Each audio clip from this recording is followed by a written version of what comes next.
convocado a Alcides Vadillo Pinto. Él es abogado, especialista en Derecho Agrario, Indígena y Ambiental. Fue director del Instituto Nacional de Reforma Agraria en los años 2004 y 2005. Forma parte de la Organización de Naciones Unidas en la Fundación Tierra. Es director de la Oficina Regional Oriente. Le agradecemos mucho, palabra autorizada para hablar del tema tierras, alguien que estuvo en el INRA, que está desde organizaciones no gubernamentales también en esta temática, así que le agradecemos mucho la gentileza esta mañana. Buenos días, Alcides. Diego Montaño lo saluda desde La Paz. Muy buenos días, Diego. Un gusto poder estar con ustedes y compartir también opiniones y criterios sobre este tema. Los agradecidos somos nosotros. Me imagino que escuchó varias versiones, los pros, los contras, los supuestos beneficios, los supuestos perjuicios, una vez promulgada esta ley. En su experiencia, ¿esta ley va a beneficiar al pequeño poseedor de tierras? A ver, vamos a partir del inicio. La pequeña propiedad es una clasificación eh, de tierra definida por la extensión y no es única en el país. La pequeña propiedad, por ejemplo, en los valles es hasta 4 hectáreas. En el altiplano es hasta 10. En el oriente, si es agrícola, hasta 50. Y si es para ganadería, hasta 500 hectáreas. Pequeña propiedad. Entonces, es una clasificación hecha hace 80 años atrás y que de verdad está totalmente desactualizada, porque el único criterio que tomó en cuenta fue el tamaño de la propiedad. Hoy existen otros elementos como la ubicación, ¿no? Como la fertilidad de la tierra, infraestructura pública como carretera, electricidad, niveles productivos, que definen un tipo de categoría diferente. Y entonces este trabajo no se ha hecho en 80 años. Y esta ley tampoco lo está haciendo. Esta ley simplemente está poniendo un pequeño parche muy chiquito para que las pequeñas propiedades tituladas, no es para otras, pequeñas propiedades que tengan ya ese derecho establecido, puedan pasar de pequeña propiedad a mediana. ¿Qué más nos dice esta propuesta, esta ley que ya es ley? Que el requisito es una declaración jurada del propietario y que el INRA debe hacerlo en 10 días y de forma gratuita.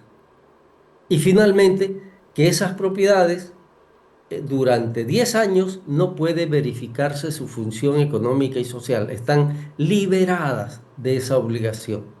Y aquí vienen un poco las observaciones que tenemos nosotros a esta propuesta, a esta ley. Primero, porque la propia Constitución Política del Estado, en su artículo 394, señala que los tipos de propiedad obedecen básicamente a dos criterios: la extensión y segundo, los niveles de producción. En ninguna parte señala que va a depender de la voluntad de alguien, ni del dueño ni del funcionario público. Entonces aquí es un elemento que nos parece demasiado subjetivo, muy suelto a la decisión del propietario, ¿no? Y segundo, esto va acompañado además de la gratuidad. Y esto también criticamos. El INRA es una institución que en este momento, oiga, no tiene recursos para atender nada. ¿Cuántos trámites están parados? No pueden terminar. Y se les está exigiendo que estos trámites sean gratuitos cuando no tienen ni para pagar a porteros, ¿sí? Si estamos hablando de la pequeña propiedad que deja de ser pequeña y pasa a ser mediana por decisión del propietario, es porque está generando un nivel productivo, un nivel económico, tienen un valor en el mercado que pueden pagar un trámite. Y además, desde el momento que deja de ser pequeña, deja de estar bajo esta protección del Estado, deja de tener también las limitaciones a su derecho de propiedad, pueden ser vendidas, hipotecadas, fraccionadas, pero también entran a tener la obligación de un pago tributario. Y estas cosas no se están diciendo. Apareja la obligación del pago de tributos, ¿no? El pago de impuestos, pero también tiene que seguir cumpliendo la función económica y social. Alcides, Es una condición que establece la Constitución Política del Estado y no Alcides, se la puede quitar. ahí quisiera hacerle una pregunta. Es decir, que en este momento, claro, estos son temas, entenderá, muy alejados, diríamos, para muchos de nosotros, más aún estando al otro lado del país, donde de repente el tema tierras no es tan sensible como en otras regiones. Entonces, si nos podría explicar, en este momento, una familia o una persona que tiene un pedazo de tierra catalogado como pequeña propiedad, no paga impuestos por esa propiedad Sí. y al pasar a mediana propiedad sí paga impuestos, por lo tanto sí puede ser pasible a que también se le ejecuten desde las entidades autónomas. Sí, y quizás es importante señalar por qué la pequeña propiedad tiene estas limitaciones, porque se entendía que la pequeña propiedad era el espacio donde el campesino vive, trabaja, ahí está generando el lugar de vivienda, de trabajo y de subsistencia para él y su familia. Por eso es que también la Constitución lo considera que es patrimonio familiar y por eso se lo protege.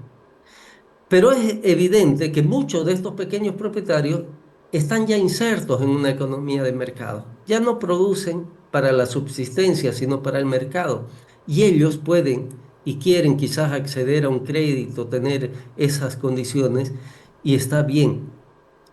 Pero la Constitución primero dice que es protegido porque es patrimonio familiar. Debería dejar de ser patrimonio familiar. Y en el momento que deja de tener esta protección estatal, también entra a un mercado de tierra y tiene la obligación de pagar un tributo al Estado. ¿Puede una alcaldía expropiar por falta de pago de impuestos? No, pero si en algún momento va a tener que vender, tiene que estar con sus impuestos al día, como sucede con el tema de los vehículos, ¿verdad? No puedes vender si no estás con tus impuestos al día. Y eso lo mismo sucede con los temas inmobiliarios, con el tema de la tierra. Y tienen que entrar en eso. Pero estos son parte de estos elementos de crítica. El tema de la gratuidad también lo criticamos. El derecho, por ejemplo, en el saneamiento de tierra, la pequeña propiedad no paga un saneamiento de la tierra. ¿Por qué? Porque el Estado considera que son sectores vulnerables, pobres, desprotegidos, y el Estado le da ese beneficio de la gratuidad. Pero si el propietario está diciendo, ya no soy vulnerable, no soy pobre, no necesito esta protección del Estado, quiero estar en un mercado de tierra, lo menos que puede hacer es pagar su trámite, que eso significa, ¿verdad? Volverlo gratuito, para mí, es una decisión demagógica, porque no va con la filosofía de lo que se está planteando. Y segundo, le están cargando a una entidad pública que en este momento da pena porque no puede solucionar ningún problema de tierra, porque no tiene recursos ni gente para hacerlo. Entonces, estas son realidades que hay que conocerlas para hacer este tipo de planteamientos y de propuestas. Alcides, una de las posturas, la del gobierno, es esto le va a permitir a la familia que tiene una pequeña propiedad pasarla a mediana propiedad, acceder a un crédito bancario para Sí. tecnificar, dicen, por ejemplo, su producción, aumentar con la compra de algún equipo y aumentar la producción, por ende, la cantidad de recursos que generan. Por el otro lado, sobre ese mismo punto, dicen, no, esto lo que se convierte en una trampa para aquella familia que va a endeudarse, va a poner como garantía su tierra y la va a perder, porque no va a poder pagar. En su experiencia, ¿con cuál de las dos se queda o podríamos encontrar una tercera vía, Alcides? Sí. las dos visiones son reales, ¿sí? Hay pequeños propietarios que tienen una actividad económica que es intensiva y que producen para el mercado y saben cómo funciona este sistema mercantil, ¿ya? Y necesitan acceder a recursos, a capital para seguir creciendo. ¿Eso es real? Sí, es real y son sectores que hay, pero también hay otros sectores que siguen todavía inmersos en una economía que es más de subsistencia, que es más para el mercado y que sus 3 o 4 hectáreas, por más crédito que le den, no los va a volver fértiles, no los va a volver productivos y no van a generar una dimensión de producción para mercado, porque quizás la tierra no tiene esas condiciones o la visión cultural no les permite. Entonces, por eso es que no es suficiente que sea la voluntad del propietario. Deberíamos tener un criterio adicional más objetivo y ese es la producción. ¿Cuánto está produciendo? ¿Para quién produce?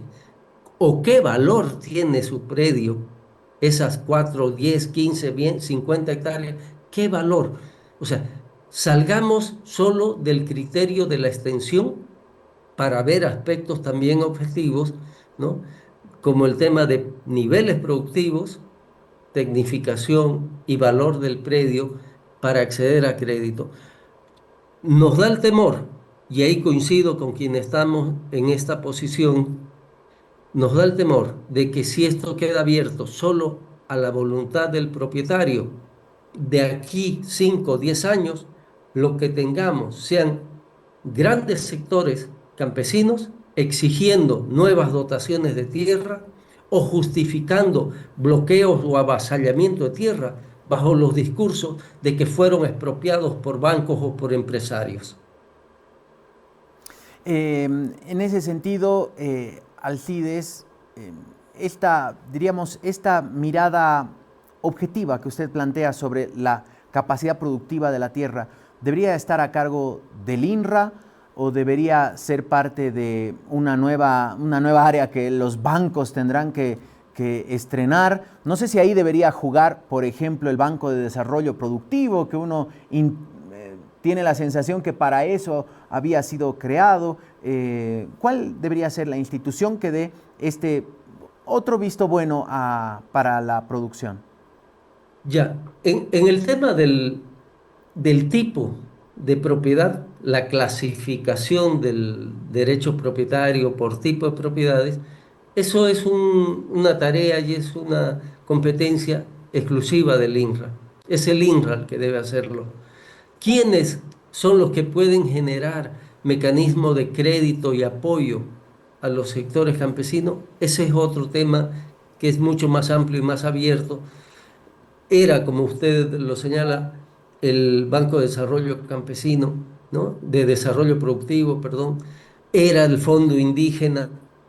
Son los bancos también en el ámbito comercial, pero, perdón, ¿no? Pero esos son elementos que salen ya de esta esfera de la definición de los derechos de propiedad y de los tipos de propiedad. Alcides, ¿realmente está en riesgo la pequeña propiedad en el país a partir de la promulgación de la ley 157? ¿Hay un riesgo latente que los productores o los ahora poseedores de pequeñas propiedades vayan a perderlas? Tampoco es en esos términos, ¿no? O sea, hay un riesgo en la medida en que esto se vuelve un mecanismo muy subjetivo, ¿no? Y entonces pueden entrar sectores a esta actividad y pueden hipotecar sus tierras y por las razones justamente objetivas, porque no son tierras que tengan un nivel de productividad por ubicaciones, por dinámicas económicas, pueden llegar a perder su derecho de propiedad. Y eso es lo que el Estado protege con la clasificación de que sean pequeña propiedad. Al quitarse esto, entran en este mercado de tierra. Uno de los sectores que nosotros identificamos acá, hay también muchos intereses fuera del sector campesino, ¿sí? Si quieres, el sector bancario, que no es un actor activo, porque saben que es muy limitada esta cartera, pero hay un sector también muy interesado, que es el sector inmobiliario, que necesita que estas pequeñas propiedades queden libradas a un mercado de tierra, porque necesitan fraccionar, vender, urbanizar, lotear. Pero también hay otros intereses de otros sectores también productivos, más empresariales, con mayor dinámica económica, que permite esto, un mecanismo de acaparar cierto nivel de tierra en áreas que pueden ser de interés de ellos, ¿no? Entonces, ¿son amenazas? Lo son. ¿Que esto puede ser desastroso? Esto es relativo, pero hay amenazas y todas estas amenazas que nos plantean, hay una tercera. En las zonas más de valle y más de altiplano, los derechos de propiedad individual no son tampoco absolutos y están muy mezcladas la propiedad individual con propiedades colectivas. Un propietario en una comunidad tiene su pequeña parcela, pero al mismo tiempo hay propiedad que es colectiva de la comunidad a la que se tiene derecho para acceder a ella. ¿Cómo hacemos y qué va a pasar si un banco llega a expropiar esta propiedad por un tema de no pago de deuda? Entonces, o lo vende a otro particular, esto puede generar niveles ahí de conflictos que son más de relacionamiento social, porque en muchos lugares del país el derecho individual no es absoluto ni está totalmente separado de lo que son derechos colectivos que existen en las comunidades. Entonces, Bolivia es mucho más complejo que otras regiones en sus dinámicas de tenencia de la tierra. Alcides, ¿y qué pasa si, por ejemplo, alguna de las de los escenarios que hemos escuchado por parte de expertos, de analistas, de actores políticos también, qué pasa si los grandes empresarios agroindustriales entran en escena y se convierten en los financiadores, en lugar de los bancos, de estas, diríamos, estas iniciativas productivas que pasen de pequeña propiedad a mediana propiedad? Ahí el riesgo sería que después, bueno, como no me puedes pagar, ni modo, me la quedo, yo no quería, pero así pasó. Alcides. Son los riesgos que te establece el mercado, ¿no? Y aquí cuando abres la pequeña propiedad a que entre en este mercado de tierras, a esta actividad mercantil que sea objeto de garantías prendiarias, de garantías hipotecarias, pues estás abriendo todo ese tipo de posibilidades. Es real. Eh, Eso no es problema en algunos sectores, como lo decía, que están insertos ya en ese tipo de economía, ¿no? Estoy hablando incluso, para poner ejemplo, en zonas como el este de Santa Cruz hay pequeños productores que son productores de soya, que están insertos en esta dinámica, o en los valles de Santa Cruz, productores de verduras, hortalizas, etcétera, están metidas en esta dinámica y manejan, conocen. Pero hay otros sectores campesinos, indígenas, que teniendo un derecho de propiedad privada sobre una pequeña propiedad, siguen en una economía que no está inserta en mercados, que sus dinámicas no son de producción de mercado y por lo tanto poner esas propiedades, aún con consentimiento del propietario, dentro de un mercado de tierra y dentro de una actividad mercantil, liberarlas en el sentido de que sean bienes de capital transables, hipotecables, transferibles en su totalidad, los pone en una situación de riesgo. Es creer que todos pueden hacerlo o que todos no lo pueden hacer, eso es absolutizar posiciones y eso no es real también. En ese sentido, ¿qué debería ocurrir de acá en adelante? Ya está promulgada la ley. Sí. ¿El propio Estado u organizaciones no gubernamentales deberían acompañar en el entendimiento de lo que implica pasar de pequeña a mediana propiedad, esto para los productores, o por dónde debería ir, diríamos, la capacitación o el entendimiento de aquello para que no ocurran estos escenarios que usted nos relataba, que pueden llegar a ocurrir, donde lo pierdan todo? Ya. A ver, lo que yo sigo insistiendo es, si no hay opción de revisar y volver al debate, por lo menos ver las posibilidades de que en una posible reglamentación esto se incorpore. No puedes hacer una ley a nombre de los campesinos, de los pequeños productores, sin tomarlos en cuenta en su debate, en su opinión, ¿no?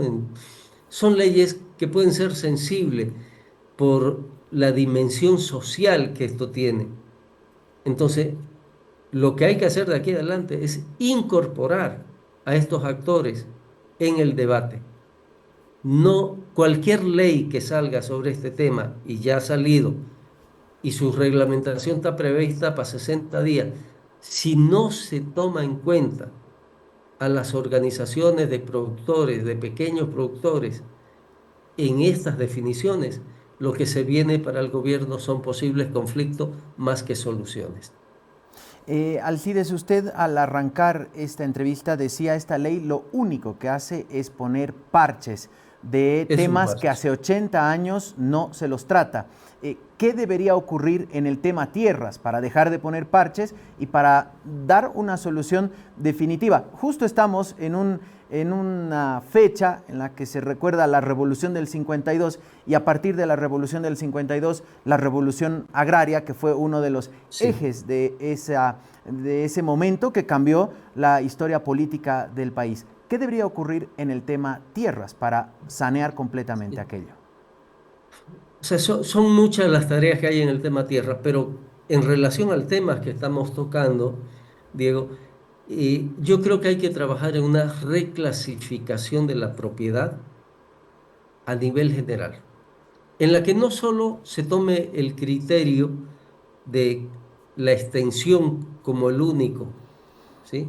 Necesitamos tener en cuenta que es pequeña, es mediana o es empresa por el tamaño, pero también que incorporen otros elementos que hacen al valor y a la producción de la propiedad. Por ejemplo, ¿dónde está ubicada? Está cerca de una ciudad, está cerca de un centro urbano, está en un área que tiene condiciones de fertilidad, de humedad, fertilidad, que son privilegiados en relación a otras. Por lo tanto, son de producción más intensiva que extensiva. Estos criterios es importante a la hora de reclasificar, ¿ya? Y esto necesitamos hacerlo para todo el país y en todos los tipos de propiedad. Este es un elemento, es una tarea pendiente. Nadie se ha atrevido a hacerlo porque es un tema sensible. Hay otros aspectos también que tienen que ver con criterios incluso de fondo en la concepción agraria. Se habla aquí del tema de función económica y social y se suspende por 10 años. Eso en este momento es inconstitucional. Ningún derecho de propiedad puede librarse de la responsabilidad que tiene de la función social o bien económica social. Tienen que hacerlo. Pero lo que corresponde en una mirada de mediano y largo plazo es sentarnos a discutir qué debe entender Bolivia por función social o función económica y social. Los criterios que tenemos son heredados de esa revolución agraria de hace 80 años. Necesitamos actualizar estos conceptos a los tiempos del calentamiento global, del cambio climático y de una globalización económica que existe. Son elementos que son reales, que están vigentes y que necesitamos tenerlo en cuenta. Solo por poner algo que grafique lo que estoy diciendo. Quizás en este momento, más importante que exigir producción como función económica y social, deberíamos empezar a exigir niveles de conservación y de protección como criterios también de verificación, de cumplimiento de función social o función económica y social. Son otros tiempos, son otras realidades y necesitamos adecuar también nuestra legislación agraria a ello. Hay mucho que discutir sobre el tema. En el tema de la judicatura ambiental, yo debo resaltar, Diego, que en los últimos 2 años, este nuevo eh, Tribunal Agroambiental está dando, por ejemplo, muy buenas señales en las que está incorporando criterios ambientales en sus resoluciones como parte de esta función económica y social, como parte de la función social, ¿no? Y esto es importante. Estamos haciendo valer que es un tribunal agroambiental y no solo para ver el tema agrícola. Y este es un elemento que en el INRA, en el tema de la definición del derecho de propiedad, se quedó rezagado. No se lo toma en cuenta hasta hoy. Alcides, usted hablaba que ya la ley está promulgada, viene el proceso de la implementación, la reglamentación, y Sí. decía, si no se toma en cuenta los sectores productivos puede haber conflictos. Le cuento, comunidades del departamento de Pando ya han iniciado una marcha rumbo a La Paz en protesta contra la ley 157. Se ha concentrado esta movilización en el municipio de El Sena, desde donde busca masificar la participación de distintos sectores, cuestionan la normativa, señalan que no fue socializada, advierten que su aplicación podría poner en riesgo la permanencia de las comunidades al permitir la conversión de pequeñas propiedades en medianas para facilitar el acceso a créditos. Avanzará esta marcha hasta el Triángulo del Departamento del Beni, donde se prevé la incorporación de campesinos de las provincias Madre de Dios y Bacadíes, fortaleciendo la movilización hacia la sede de gobierno.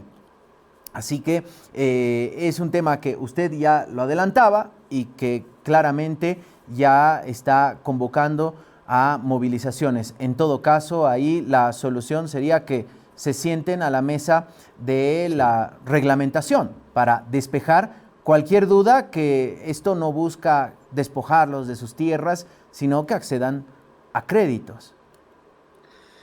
Sí, y para ello incorporar también criterios que sean más objetivos. Eh, es demasiado subjetiva la forma como se ha implementado este cambio de clasificación de derecho de propiedad. Y las normas no pueden estar sujetas al capricho ni de un funcionario ni del propietario. Tenemos que tener criterios siempre de objetividad. Alcides, queremos agradecerle mucho este tiempo con nosotros, su experiencia en su paso por el INRA, en la Fundación Tierra, sin lugar a dudas, nos ha permitido entender algunos detalles de esta ley, que es cierto, fue, diríamos, aprobada mientras otras cosas pasaban en el país, así que no era parte del debate diario, no fue parte de la agenda, y nos imaginamos que a partir de estas movilizaciones y el proceso de la reglamentación es que sí ya será tema de debate. Muchas gracias, Alcides, hasta otra oportunidad.